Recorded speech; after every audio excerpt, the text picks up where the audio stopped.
ज्या नेत्याला, ज्या पक्षाला आणि ज्या कार्यकर्त्यांना विचारधारेची जोड नाही, ते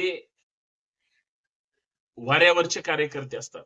पण उद्धव ठाकरेंना अगोदर आमदारांनी फसवलं, नंतर खासदारांनी फसवलं, नंतर पदाधिकारी कार्यकर्त्यांनी फसवलं.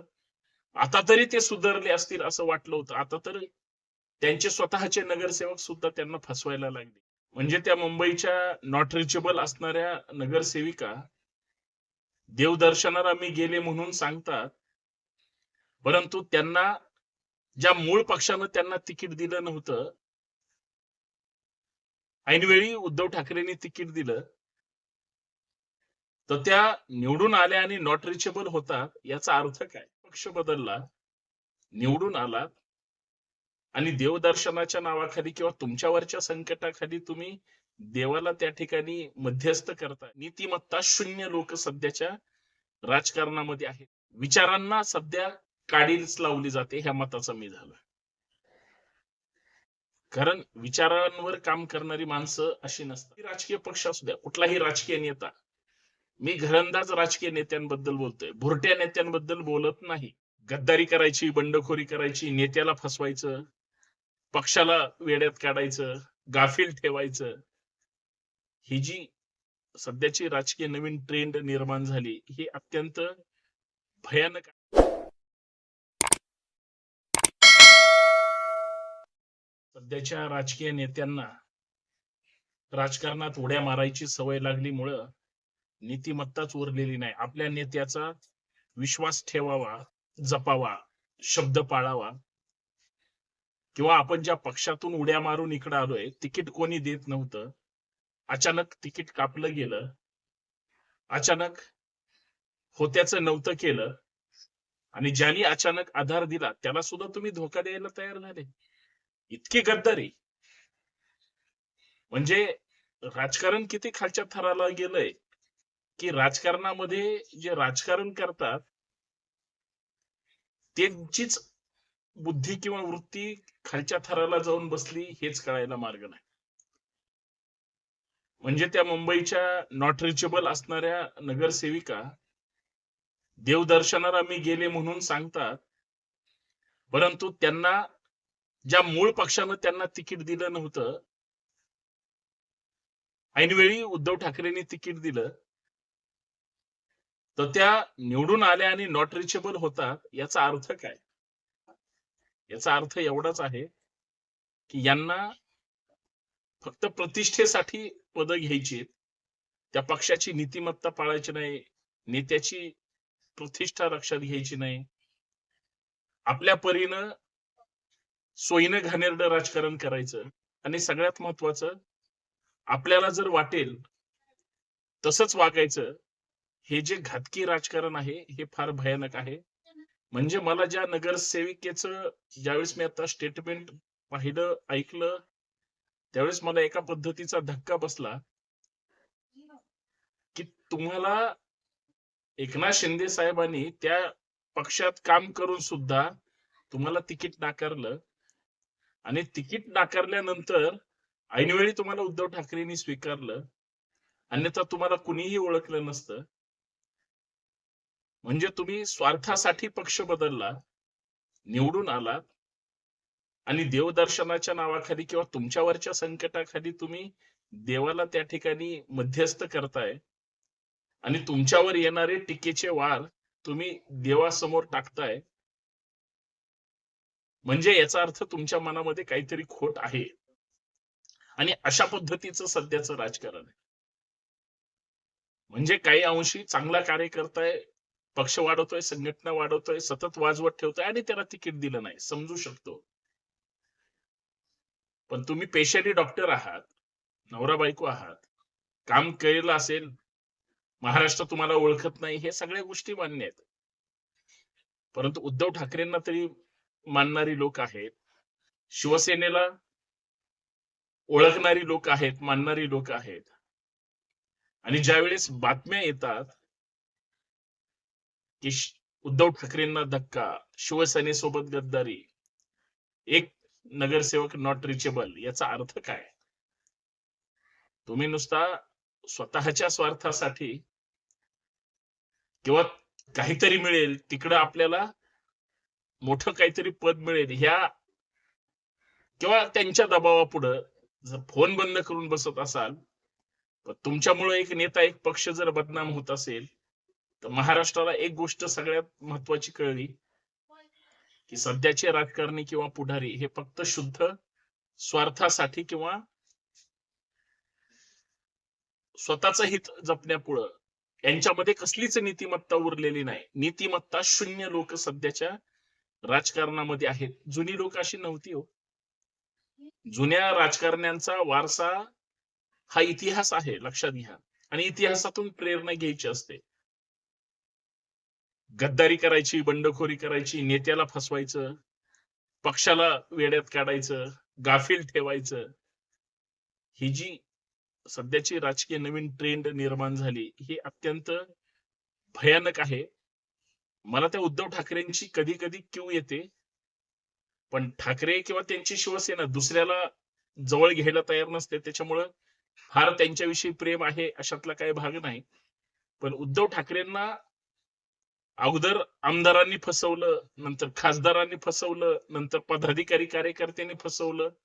आता तरी ते सुधारले असतील असं वाटलं होतं. आता तर त्यांचे स्वतःचे नगरसेवक सुद्धा त्यांना फसवायला लागले. म्हणजे ती जी सेनेची धार होती, उद्धव ठाकरेंचा करारी बाणा होता, कदाचित तो लेचापिचा झाला की काय. नाहीतर काय हिंमत होती या म्हात्रे नावाच्या या नगरसेविका मॅडमची अचानक नॉट रिचेबल व्हायची. त्याचं कारण सुद्धा असं आहे, आपण कितीही अचानक बंडखोरी करण्याचा प्रयत्न केला, गद्दारी करण्याचा प्रयत्न केला, तरी आपलं काही होऊ शकत नाही. ना आपल्याला कायदेशीर कारवाईची भीती आहे, ना आपल्याला कशाचीच भीती आहे. हे जे त्यांना वाटतं ना, त्याच्यामुळं या सगळ्या गोष्टी होतात. म्हातारी मेल्याचं दुःखच नसतं कधी कोणाला, काळ सोखवत असतो. हे या मागचं एक खरं उदाहरण आहे. हे मला या माध्यमातून सांगायचं. आणि सगळ्यात महत्वाचं, राजकारण म्हणजे काय? तुम्हाला पैसा कमवायचा आहे म्हणून ते तुम्ही निवडलंय का? तुम्हाला स्वतःचा स्वार्थ राजकारणातून साध्य करायचा आहे म्हणून तुम्ही हे निवडलंय का? तुम्हाला महत्वाच्या पदावर बसायचंय म्हणून तुम्ही राज्यसत्तेचा उपयोग करून घेताय? तुम्हाला अचानक श्रीमंत व्हायचंय, पैसे खायचे, भ्रष्टाचार करायचा आहे म्हणून तुम्ही राजकारणामध्ये आले का? या सगळ्या गोष्टीचा जर विचार करायचा असेल, तर तुम्ही स्वतःलाही फसवताय आणि दुसऱ्यालाही फसवताय, हे लक्षात घ्या. पैसा मिळणार नाही अशातला भाग नाही, पण तुम्ही एखादा माणूस बघा, कुठलाही राजकीय पक्ष असू द्या, कुठलाही राजकीय नेता, मी घरंदाज राजकीय नेत्यांबद्दल बोलतोय, भुरट्या नेत्यांबद्दल बोलत नाही. एखादा कार्यकर्ता निवडतात, असे महत्वाचे कार्यकर्ते गोळा करतात, त्यांना घडवतात, त्यांना उभं करतात, त्यांना त्या लायकीचं बनवतात की ते आपला विचार घेऊन समाजामध्ये ताकदीनं काम करतील. आणि ज्या वेळेस खरंच काम करायची किंवा लढायची वेळ येते, त्यावेळेस ते पळून जातात, पळवून नेलं जातं, किंवा नेत्याचा घात केला जातो, तो स्वतःही जात नाही, अजून 2-4 घेऊन जातो. याचा अर्थ असा आहे, विचारांना सध्या काडीच लावली जाते, ह्या मताचा मी झालो. कारण विचारांवर काम करणारी माणसं अशी नसतात. ज्या नेत्याला, ज्या पक्षाला आणि ज्या कार्यकर्त्यांना विचारधारेची जोड नाही, ते वाऱ्यावरचे कार्यकर्ते असतात. बेसलेस कार्यकर्ते म्हणलं तरी हरकत नाही. विचारधारा सक्षम नसल्यामुळेच ह्यांची गद्दारी करण्याची हिंमत होते किंवा नॉट रिचेबल होण्याची हिंमत होते. का? तर ही या डगरीहून त्या डगरीवर उड्या मारतात, त्या डगरीहून ह्या डगरीवर उड्या मारतात.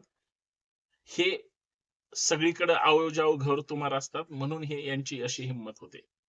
जे विचारांवर काम करतात ते बाकी कुणाला जरी नाही घाबरले तरी विचारांना नक्की घाबरतात. आणि सध्या विचारांची हत्या झाली, विचार तुम्हाला कुठंच दिसत नाही. प्रामाणिकपणाचा, स्वाभिमानाचा, निष्ठेचा खून झाला की काय असं वाटतं. आणि सगळ्यात महत्वाचं, जो एक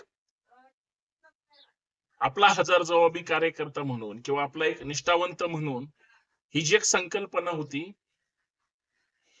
हा विचार तर भरकटून गेलाय आणि म्हणून या लोकांची अशी हिंमत होते, हे माझं स्पष्ट मत आहे. पण काही असू द्या, एक ना एक दिवस चांगल्या विचारांचाच विजय होत असतो. संघर्षातून सगळं निर्माण करण्याची ज्यांच्यात धमक आहे आणि जे करू शकतात, ते एक दोन गेले तरी त्यांना फरक पडत नाही. पण असली घाणेरडी लोक राजकारणात आहेत हे वारंवार निदर्शनास येतं, हे मात्र स्पष्ट जाणवतं. मला कुणाविषयी सद्भावना नाहीत, पण महाराष्ट्रात ही अशी माणसं नॉट रिजेबल राहणारी, अचानक पाठिंबा देणारी. बघा ना, भारतीय जनता पार्टीनं तर आता MIM ला सोबत घेऊन सत्ता स्थापन केली. म्हणजे काही सुद्धा नसतं, पण सत्तेसाठी हे सगळं चालतं. म्हणजे हे फक्त स्वार्थी राजकारणाच्या पायऱ्या चढल्या जात आहेत आणि इथं विचारांना तिलांजली दिली जाते, असं म्हणलं तरी वावगं ठरणार नाही. बोलाचाच भात आणि बोलाचीच कडी आहे, हे समजून घेणं गरजेचं आहे. कारण अशीच माणसं सध्या राजकारणात आहेत. आता चांगली माणसं कुठे आहेत? कारण चांगल्या माणसांकडे पैसा नाही. चांगली लोक तुम्हाला या सध्याच्या शर्यतीत दिसणार पण नाहीत. चोर, लुटारू, फसवे, गडगंज श्रीमंत किंवा राजकीय पाकिटमार अशीच माणसं तुम्हाला दिसतील. चांगल्या लोकांना संधी कशी मिळेल? तर त्यांच्याकडे यांच्या विरोधात लढण्या एवढी ताकद नाहीये ना. हा मूळ प्रॉब्लेम आहे. त्याच्यामुळे इथून पुढच्या राजकारणामध्ये चांगली लोक दिसणार नाहीत. चांगली लोक राजकारण करू शकत नाहीत, लढू शकत नाहीत. त्यांना चांगल्या लोकांना राजकारणात संधी सुद्धा मिळणार नाही. बदमाश लोकांचं राजकारण सध्या झालंय. चमचेगिरी आणि हुजरीगिरी करणारच अविचारी लोकांचं राजकारण झालंय असंच म्हणावं लागेल. आणि तिथं मात्र विचारांचं काय होतं हे आता तुम्हीच मला सांगितलं तर बरं होईल. पण एक ना एक दिवस चांगली लोक ज्यावेळेस दिसायला लागतील, त्यावेळेस हुकुमशाही आलेली असेल आणि चांगल्या लोकांना संधी नाही मिळणार. किंवा असंही होऊ शकतं, बदमाश लोकांचे चेहरे उघडे पडतील, ते नंतर तुम्हाला राजकारणात कुठे दिसणार नाही आणि परत एकदा जुना काळ चारित्र्य संपन्न राजकारण्यांचा आणि चांगल्या विचारांच्या राज्यकर्त्यांचा येईल. भले ते कुणी एकमेकाच्या विरोधात असतील, पण सुसंस्कृत राजकारण करतील एवढीच अपेक्षा ठेवूया. जय शिवराय. माझं पटलं तर हा व्हिडिओ शेअर करा, जास्तीत जास्त शेअर करा आणि आपलं हे हक्काचं YouTube channel Santosh Shinde official subscribe करायला विसरू नका. झोंबू द्या मिरच्या, काही फरक नाही पडत, पण त्या सत्याच्या.